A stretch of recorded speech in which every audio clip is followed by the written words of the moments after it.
మన ప్రభువును రక్షకుడైన యేసుక్రీస్తు నామంలో మీకు శుభములు తెలియజేస్తూ ఉన్నాను. మరి ఈరోజు యేసుక్రీస్తు కల్వరి సిలువలో చేసిన యాగాన్ని, త్యాగాన్ని మనము జ్ఞాపకం చేసుకుంటూ సిలువ ధ్యానములు చేయడానికి దేవుడిచ్చిన మంచి అవకాశం బట్టి దేవునికి మహిమ కలుగునుగాక.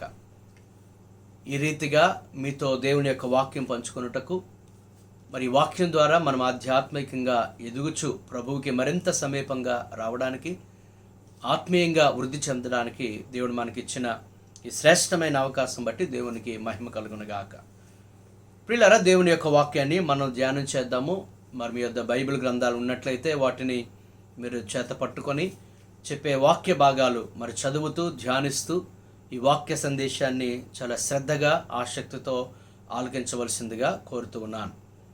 ప్రియులారా, యోహాను సువార్త 13వ అధ్యాయంలో 8వ వచనంలో ఒక మాట మనం ఇక్కడ చదువుకొని ఈ వాక్య సందేశాన్ని మనం విందాం. పేతురుతో యేసు ప్రభు చెప్తున్న మాట ఇక్కడ మనకు కనబడుతుంది.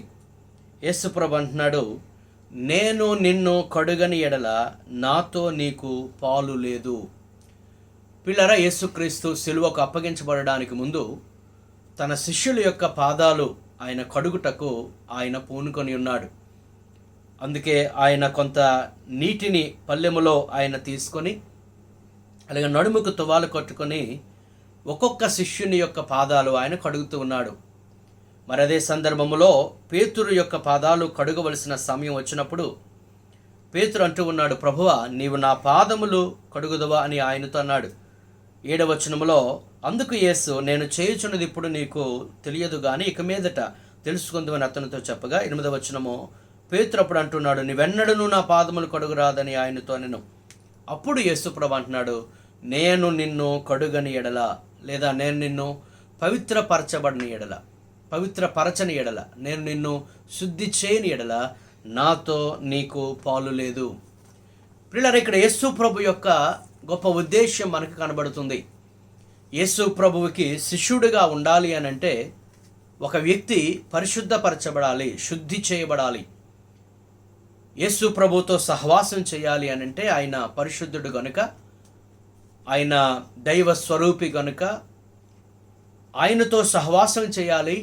అంత మాత్రమే కాదు, ఆయనతో యుగయుగములు తరతరములు పరలోక రాజ్యం అనగా పరిశుద్ధమైన పరలోక రాజ్యములో, పరిశుద్ధుడైన దేవుడు ఉండే పరలోక రాజ్యములో యేసు ప్రభువుతో సహవాసము చేయాలి అంటే ఒక వ్యక్తి తప్పనిసరిగా పవిత్రపరచబడాలి. అందుకే యేసుప్రభు అంటూ ఉన్నాడు పేతురుతో, నేను నిన్ను తప్పనిసరిగా కడగాలి, నేను నిన్ను తప్పనిసరిగా శుద్ధి చేయాలి అని ప్రభువు పేతురుతో అంటూ ఉన్నాడు. ప్రియులారా, ఇక్కడ మనము మరింత లోతుగా ఆలోచన చేసినట్లయితే ఒక వ్యక్తి బాహ్యముగా శుద్ధి చేయబడము కాదు, తన శరీరాన్ని శుద్ధి చేసుకోవడం కాదు, తన కాళ్ళు, చేతులు, ముఖము, తన శరీరమును బాహ్యముగా శుద్ధి చేసుకోవడం మంచిదే. కానీ బాహ్యముగా మనం శుద్ధి చేయబడినంత మాత్రమున మనకు పరలోక రాజ్యము దొరకదనే సంగతి మనం గమనించాలి. అందుకే యేసు ప్రభు అంటున్నాడు, నేను నిన్ను అనగా నీ యొక్క ప్రాణాత్మ శరీరములను పూర్తిగా శుద్ధి చేయకపోతే నీవు పరలోక రాజ్యంలోనికి నువ్వు సమీపించలేవు, లేదా నాతో నీవు సహవాసము చేయలేవు. పిల్లరా, ఈరోజు ఈ కరోనా వైరస్ నుంచి మనం తప్పించుకోవడం కోసం మనం ఎంతో శ్రద్ధ తీసుకుంటున్నాం. తరచుగా మన చేతులను మనం పదే పదే కడుగుచూ ఉన్నాం, శుద్ధి చేసుకుంటూ ఉన్నాం. వైరస్ బారి నుంచి తప్పించుకొని ఆరోగ్యంగా ఉండేట కొరకు ఇవన్నీ మనం చేస్తూ ఉన్నాం. అది నిజంగా చాలా అవసరం మనకి. దానివలన ఈ వ్యాధి బారిన పడకుండా మనం కాపాడబడతాం. అందుకే శానిటైజర్స్ను ఉపయోగిస్తున్నాం, అలాగే సబ్బులను ఉపయోగిస్తూ ఉన్నాం. మన యొక్క చేతులను మనము తరచుగా మనం శుభ్రం చేసుకుంటూ ఉన్నాం.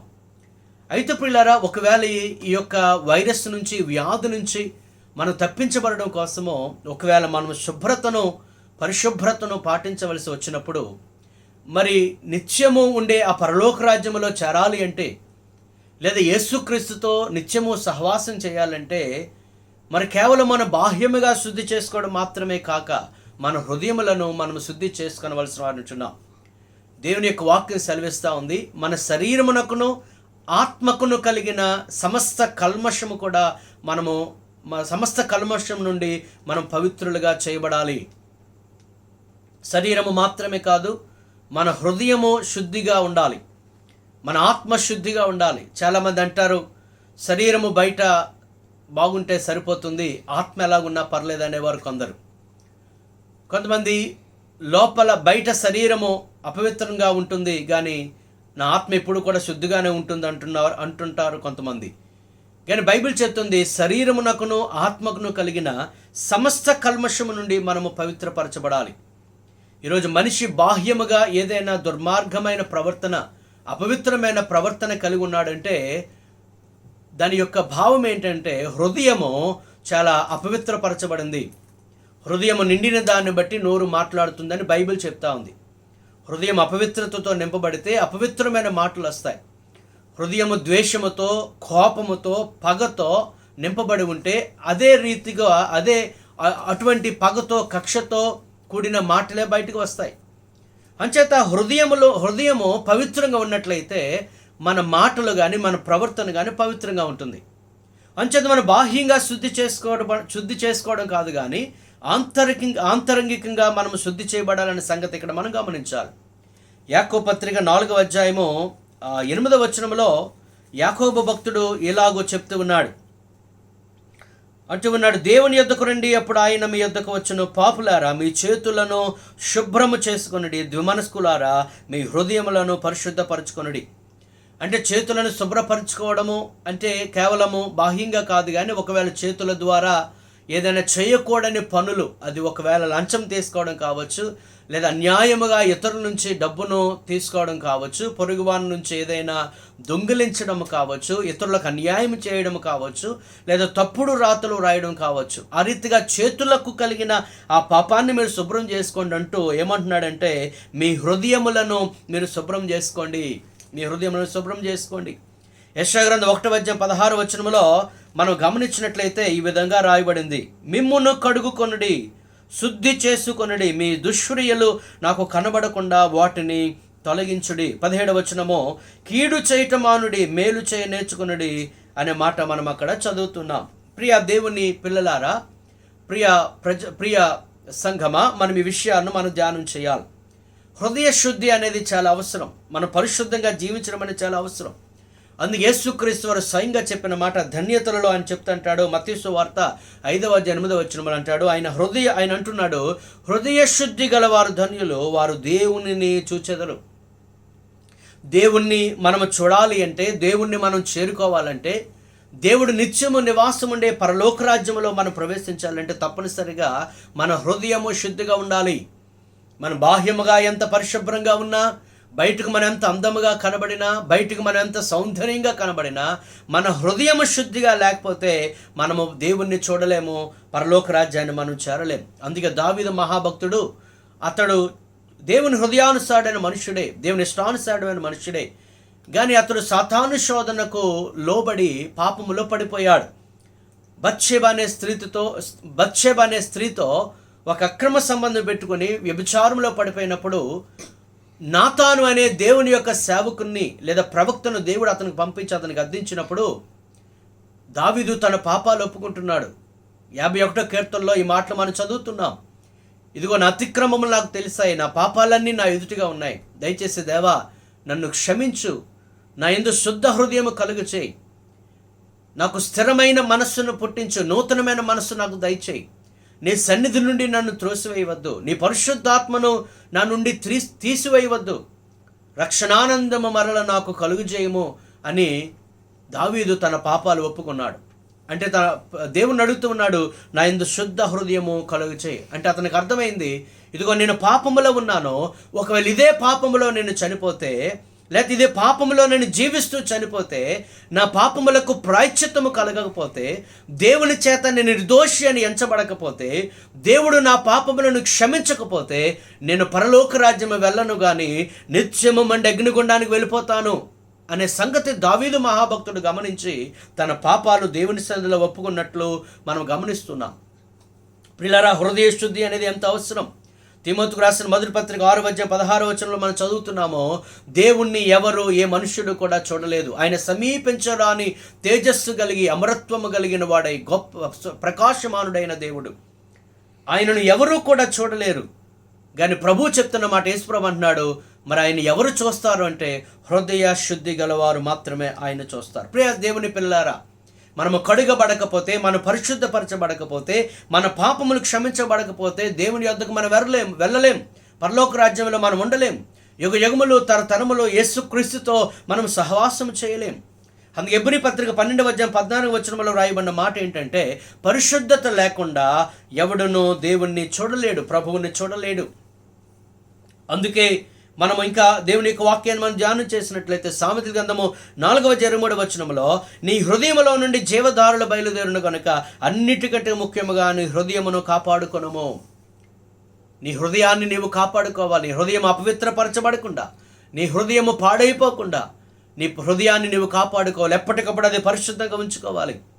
అందుచేత దేవుని పిల్లలముగా దేవుడు మనతో చెప్తున్న మాట ఏంటంటే, మనము పరిశుద్ధపరచబడాలి, ఎల్లప్పుడూ మన హృదయాన్ని శుద్ధిగా ఉంచుకోవాలి. మరి ఈరోజు మనుషుని యొక్క హృదయము ఎలాగో అపవిత్రమైపోతుందో కొన్ని విషయాలు మనం దేవుని యొక్క వాక్యంలో నుంచి మనం ధ్యానం చేద్దాము. మార్కు సువార్త 7వ అధ్యాయము 20-23 మనం గమనించినట్లయితే ఈ విధంగా అక్కడ రాయబడి ఉంది. మనుష్యుని లోపల నుండి బయలు వెళ్ళినది మనుష్యుని అపవిత్రపరచును. లోపల నుండి అనగా మనుష్యుల హృదయములో నుండి దురాలోచనలను, జారత్వములను, దొంగతనములను, నరహత్యులను, వ్యభిచారములను, లోభములను, చెడుతనములను, కృత్రిమమును, కామవికారమును, మత్సరమును, దేవదూషణయు, అహంభావమును, అవివేకమునొచ్చును.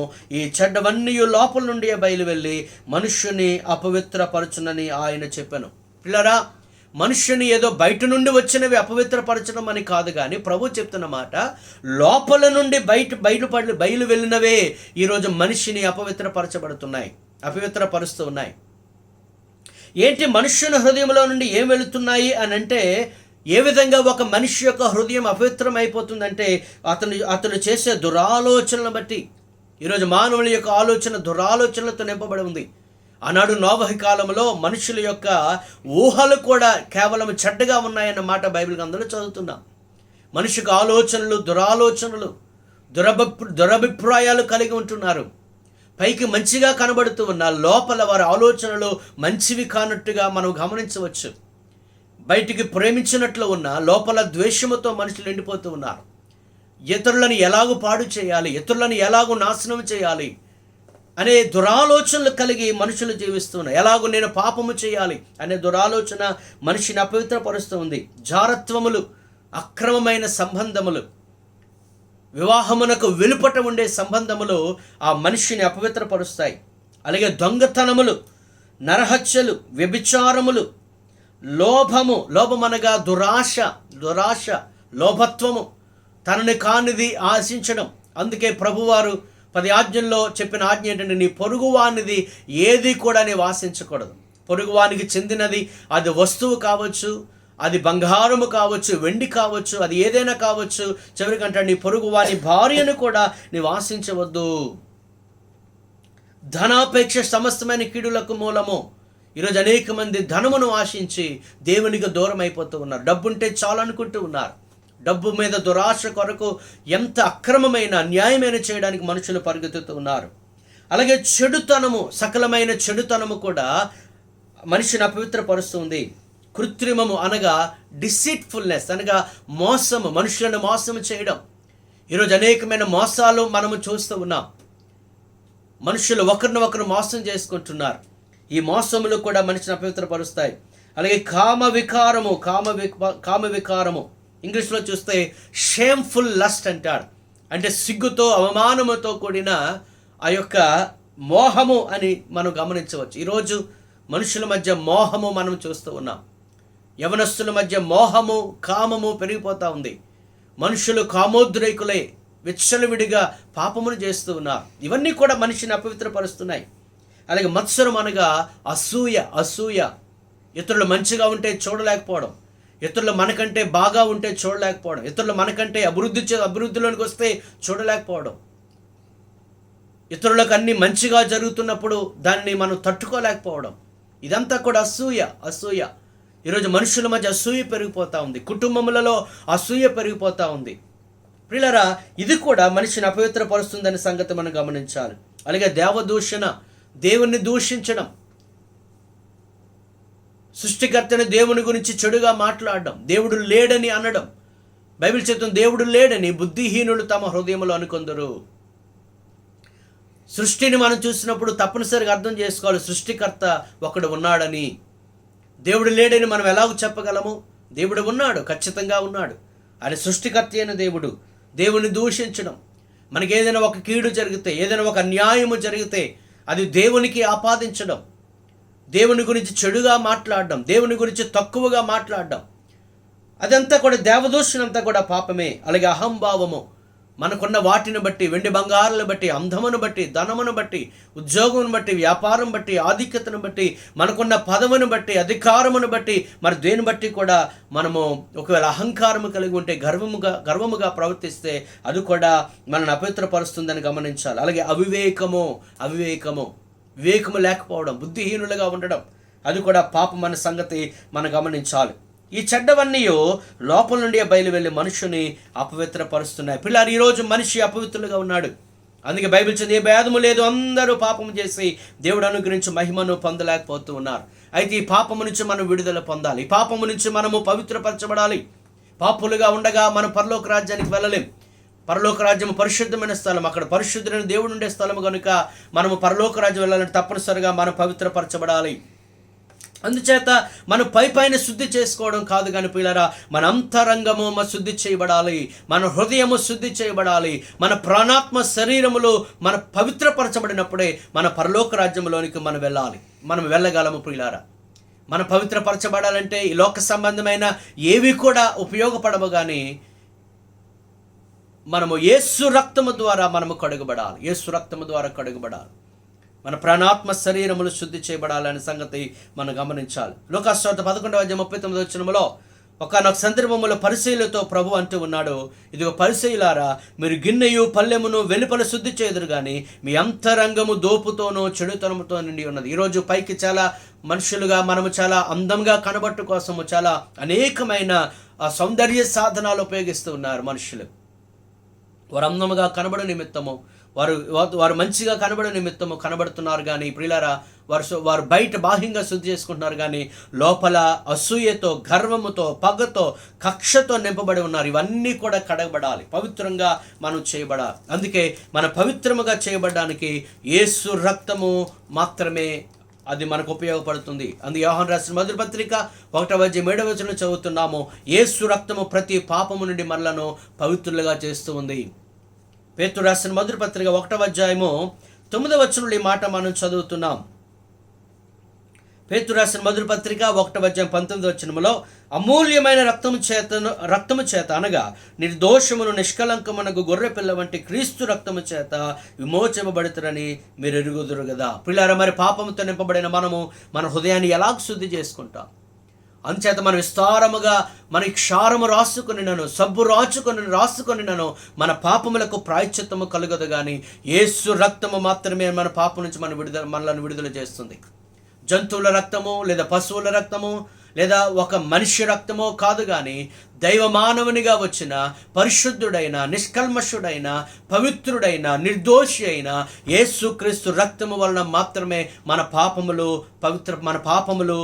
క్షమించబడతాయి, మన పాపములకు ప్రాయశ్చిత్తం కలుగుతుంది అనే సంగతి మనం గమనించాలి. యెషయా గ్రంథం 1:18 అంటాడు, మీ పాపములు రక్తము వలె ఎర్రనివైనను అవి హిమ వలె తెల్లబడను, కెంపు వలె ఎర్రనివైనను గొర్రెబొచ్చు వలె తెల్లనివగును. ప్రియ సహోదరుడా, నీ పాపములు క్షమించబడ్డాయా? మన మరణం ఎప్పుడో మనకు తెలియదు. మనం పాపములోనే పుట్టి, పాపములోనే జీవించి, పాపములోనే చనిపోతే మనం నిత్యము అగ్నిగుండానికి వెళతాము. కానీ భూమి మీద మనం బ్రతికి ఉండగానే యేసు రక్తము మన పాపముల నుంచి, యేసు రక్తము మనల్ని పవిత్రపరుస్తుంది అని మనం గమనించినట్లయితే ప్రియులారా, యేసు రక్తములో మన పాపములు కడగబడినట్లయితే అప్పుడే మనకు పరలోక రాజ్య ప్రాప్తి కలుగుతుందని, యేసు క్రీస్తుతో సహవాసము దొరుకుతుందనే సంగతి మనం గమనించాలి. లూకాసు వార్త 15 గమనించినట్లయితే ఒక తండ్రికి 2 కుమారులు ఉన్నారు. అందులో ఒక కుమారుడు తండ్రి ఆస్తిని అతడు తీసుకుని వెళ్ళి, తనకు రావాల్సిన ఆస్తిని తీసుకువెళ్ళి దుర్వ్యాపారం వల్ల అతడు పాడు చేసేసి, వేశ్యల వల్ల తన ధనమంతా పాడు చేసేసి, చివరికి ఆకలికి చచ్చిపోయే పరిస్థితి అతడు బుద్ధి వచ్చినప్పుడు మరలా తండ్రి యొద్దకు వెళ్దాం అనుకున్నాడు. అతను అంటూ ఉన్నాడు, ఇదిగో నేను నా తండ్రి యొద్దకు తిరిగి వెళతాను, నా పాపాలను ఒప్పుకుంటాను, పరలోకమునకును నీకును విరోధకరముగా నేను పాపం చేశాను అని ఒప్పుకుంటాను అని వెళ్ళి తండ్రి యొద్దకు వెళ్ళాడు. తండ్రి యొద్దకు వెళ్ళినప్పుడు కుమారుడు అల్లంత దూరంగా ఉండగానే తండ్రి ఎంతో ఆతృతగా వెళ్ళి అతని మెడ మీద పడి ముద్దు పెట్టుకొని అతన్ని అంగీకరించి తన ఇంటిలోనికి చేర్చుకున్నాడు. పిల్లారా, ప్రియ సహోదరి సహోదరుడా, నువ్వెంత ఘోర పాపమైనా యేసుక్రీస్తుని పాపములు క్షమించడానికి ఆయన ఇష్టపడుతూ ఉన్నాడు. యేసు ఆయన దేవుడు కనుక ఆయనకు పాపములు క్షమించడానికి అధికారము కలిగి ఉన్నాడు కనుక ఆయన మన పాపములను క్షమించడానికి ఆయన సమర్థుడు. ఒకరోజు ఒక పక్షవాతము కలిగిన వ్యక్తిని కొంతమంది మనుషులు యేసు ఎదుగు తీసుకుని వచ్చినప్పుడు యేసు ప్రభు అతన్ని స్వస్థపరచడానికి ముందు అతనితో చెప్పిన మాట, ఇదిగో నీ పాపములు క్షమించబడి ఉన్నవి. వారందరూ ఆశ్చర్యపోతున్నారు. ఇదిగో పాపములు క్షమించడానికి ఈయనకు అధికారం ఎవరిచ్చారంటే అక్కడ వ్రాయబడింది. ప్రభు చెప్తున్నాడు, పాపములు క్షమించుటకు మనుష్య కుమారునికి అధికారం ఇవ్వబడింది. పిల్లారా, యేసు పాపములు క్షమించగలడు. ఎందుకనగా ఆయన దైవ సంబోధుడు, ఆయన దైవ స్వరూపి, ఆయన దేవుడు కనుక మన పాపములు క్షమిస్తాడు. ఆయన పరిశుద్ధుడు కనుక, ఆయన నిర్దోషి కనుక మన పాపములు క్షమించగలడు. ఆయన ఒక పాపి మరొక పాపి యొక్క పాపాలు క్షమించలేడు, కానీ యేసుక్రీస్తు అనే పరిశుద్ధుడు మన పాపాలు క్షమించగలడు. అందుకే ఆ తప్పిపోయిన కుమారుడు ఒప్పుకున్నట్లు మన పాపాలు మనం ఒప్పుకోవాలి. సామెతల గ్రంథం 8:13 మనం చదువుతూ ఉన్నాము, ఇదిగో తన అతిక్రమములను దాచిపెట్టువాడు వర్ధిల్లడు, కానీ వాటిని ఒప్పుకొని విడిచిపెట్టువాడు దేవుని కనికరము పొందును. ప్రియ సహోదరి సహోదరుడా, నీవు దేవుని కనికరము పొంది నీ పాపములు క్షమించబడాలంటే నీ పాపములు దాచుకుంటే కాదు, నీ పాపములు కప్పుకుంటే కాదు, నీ పాపములు కప్పుకొని ప్రయత్నం చేస్తూ ఇంకా పాపాల్లో జీవించడం కాదు, కానీ ఆ పాపములకు ఒప్పుకున్నట్లయితే ఆయన నమ్మదగిన వాడు, నీతిమంతుడు కనుక సమస్త దుర్నీతి నుండి మనలను పవిత్రులుగా ఆయన చేస్తాడు. పిల్లారా, మన పాపములు క్షమించబడాలి, మనం పవిత్రపరచబడాలంటే ఒకే ఒక్క మనకి అవకాశం ఉంది. ఏంటనగా అది యేసు రక్తము మాత్రమే మన పాపముల నుంచి మనల్ని విడుదల చేస్తూ ఉంది. ప్రియ సహోదరి సహోదరుడా, నీ పాపములు కడుగబడ్డాయా? నీవు చనిపోయిన తర్వాత పరలోక రాజ్యమునకు మోక్షరాజ్యం వెళ్తాననే ఆ నిశ్చయత నీకు ఉందా? మరి యేసు రక్తము చేత కడుగబడినట్లయితే నీవు పరలోక రాజ్యంలో ఉండడానికి నీకు అవకాశం ఉంటుందని దేవుని యొక్క వాక్యం ద్వారా మనం నేర్చుకుంటూ ఉన్నాం. అలాగే సౌలుతో అననీయ అనే ఒక భక్తుడు దేవుడు చెప్పిన మాట ఏంటంటే, అన్నయ్య ద్వారా సౌలుతో చెప్పిన మాట, ఇదిగో నీవు బాప్తిస్మము ద్వారా నీ పాపములు కడుగు వేసుకుని. అపోస్తలుల కార్యములు 22:12 ఈ మాట మనము చదువుతున్నాం. అపోస్తలుల కార్యములు 22:16 ఈ మాట మనం చదువుతున్నాం. గనుక నీవు తడవు చేయుట ఎందుకు, లేచి ఆయన నామమును బట్టి ప్రార్థన చేసి బాప్తీసం పొంది నీ పాపములు కడిగి వేసుకొనుము. నీ పాపములు కడిగి వేయబడాలి అనగా మొదటిగా నీ పాపాలు ఒప్పుకోవాలి. మారు మనస్సు పొందామనడానికి గుర్తుగా నీవు బాప్తీసం పొందాలి.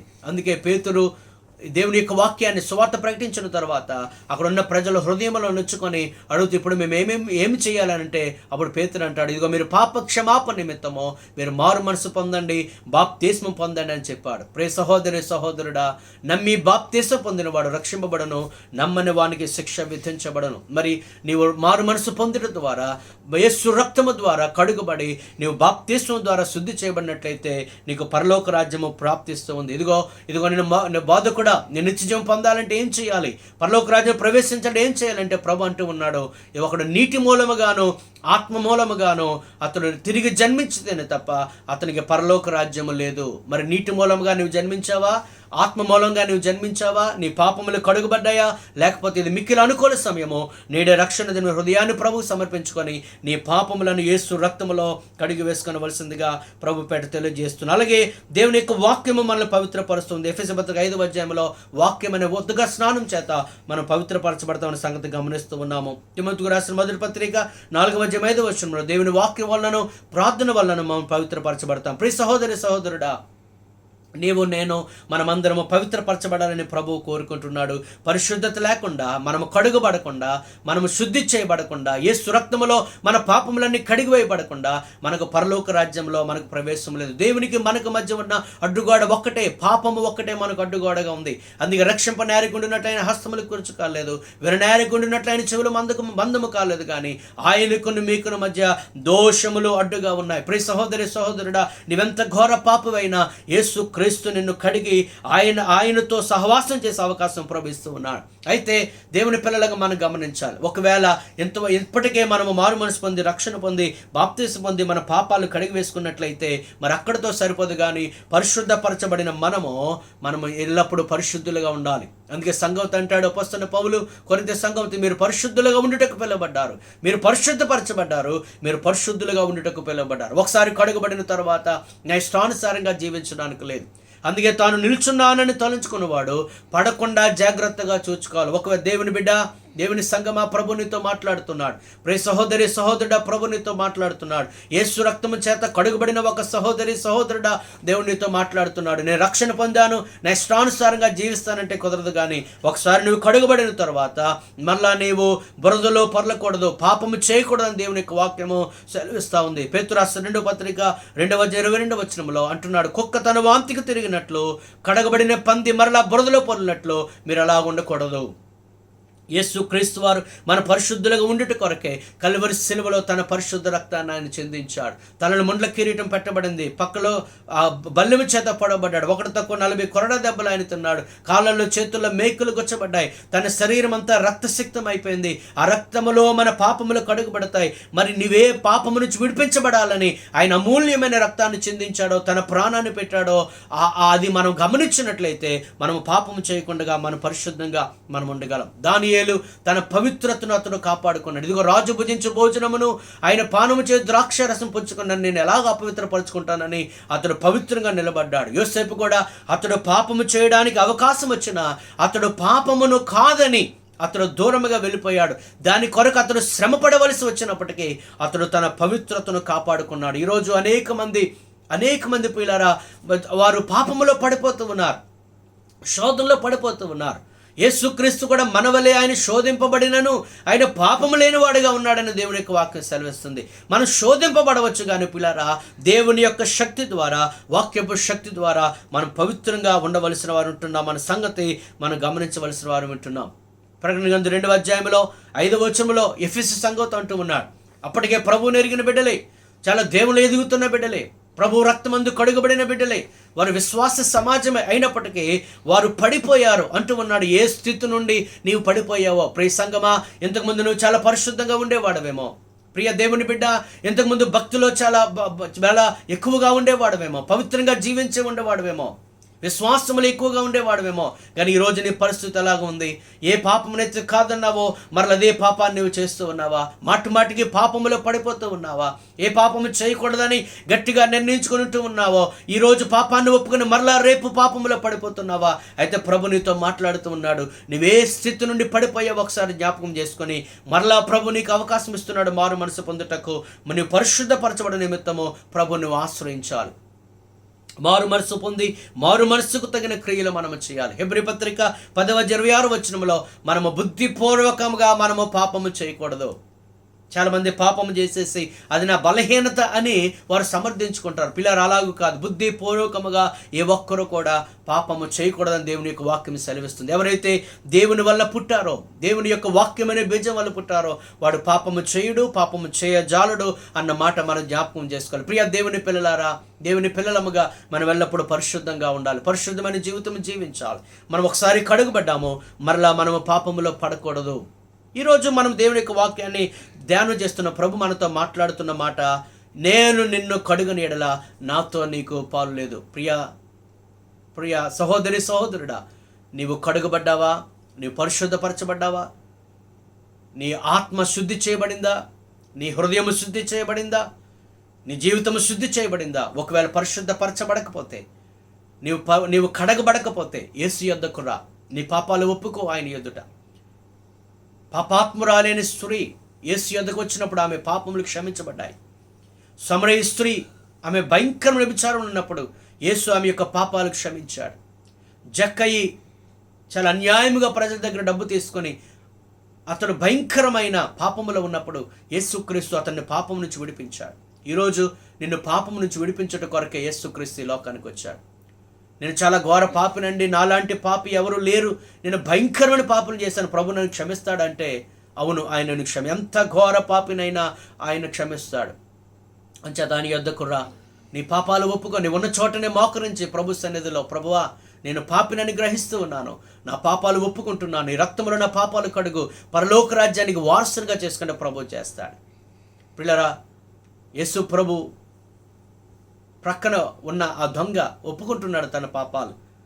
ఇదిగో నేను మనము మన పాపం చేస్తాం, కానీ ఆయన ఏ నేరము చేయలేదు. ఎప్పుడైతే తన పాపాలు ఒప్పుకున్నాడు, యేసుప్రభు అంటాడు, నేడు నీవు నాతో కూడా పరదేశులో ఉందవు. నీ పరలోక రాజ్యము చేరాలి, పరదేశు చేరాలి అని అంటే ఒకే ఒక్క మార్గము, నీ పాపములు క్షమించబడాలి.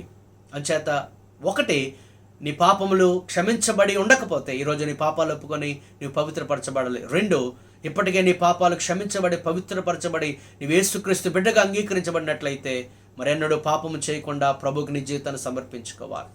అంచేత మనం పవిత్రపరచబడిన మనము ఎల్లప్పుడూ పరిశుద్ధంగా ఉందాము, పరిశుద్ధత కలిగి పరలోక రాజ్యానికి వారసులుగా ఉందాము. అటువంటి కృప పరిశుద్ధాత్మ దేవుడు మనకు అనుగ్రహించునుగాక. ఆమేన్. ప్రార్థన చేసుకుందాం. ప్రేమ కలిగిన తండ్రి, కృపగల ప్రభువా, నీకు వందనాలు. ఈరోజు మీ వాక్యం ద్వారా మాతో మాట్లాడారు. మేము బాహ్యముగా నేను శుద్ధముగా, పరిశుద్ధముగా, పవిత్రముగా ఉండుట మాత్రమే కాదు, కానీ మా హృదయములు పవిత్రంగా ఉండాలి, మా జీవితము పరిశుద్ధపరచబడాలి. మరి మేము పరిశుద్ధపరచబడి పరలోక రాజ్యంలో చేరు నిమిత్తమే కల్వరి సిలువలో నీ పరిశుద్ధమైన రక్తాన్ని చెందించావు. రక్త ప్రోక్షణము లేకుండా మాకు పాప క్షమాపణ కలగదు. మరి ఆ రక్తము పరిశుద్ధమైనది ఉండాలి. మరి ఈ లోకమంతటిలో నాయనా నీ కుమారుడైన యేసుక్రీస్తు నిర్దోషిగా, నిష్కల్మషుడిగా, పరిశుద్ధుడిగా ఈ లోకానికి వచ్చి తన రక్తాన్ని మా కొరకు చెందించాడు. ఆయన రక్తంలోనే మనకు పాప క్షమాపణ. ఆ సంగతి మేము గమనిస్తూ ఉన్నాం. నేను పాపములను క్షమించినందు నీకు వందనాలు. మరి ఇప్పటికే పవిత్రపరచబడి నీ బిడ్డగా అంగీకరించబడిన వారు నేను పాపములో పడకుండా, తాను నిల్చున్నానని తలంచుకున్నవాడు పడకుండా జాగ్రత్తగా చూసుకోవాలి అని నీ మాటను జ్ఞాపకం చేసుకుని ఎల్లప్పుడూ పరిశుద్ధంగా ఉంటకు సహాయం చేయమని నీ ఆత్మ ద్వారా ప్రతి ఒక్కరిని నడిపించి మేము పరలోక రాజ్యంలో చేరాలంటే అంతము వరకు మా పవిత్రతను మేము కాపాడుకోవాలి. కనుక మా పాపంలో మేము ఏమాత్రం కూడా పాపములో పడకుండా, శోధనలో పడకుండా మా పవిత్రతను, పరిశుద్ధతను కాపాడుకొని పరలోక రాజ్యంలో చేరే కృప మా అందరికీ అనుగ్రహించమని యేసు నామమున అడిగి వేడుకొనుచున్నాము మా పరమ తండ్రి. ఆమేన్. దేవుడు మిమ్మును మీ కుటుంబాల్ని ఆశీర్వదించునుగాక.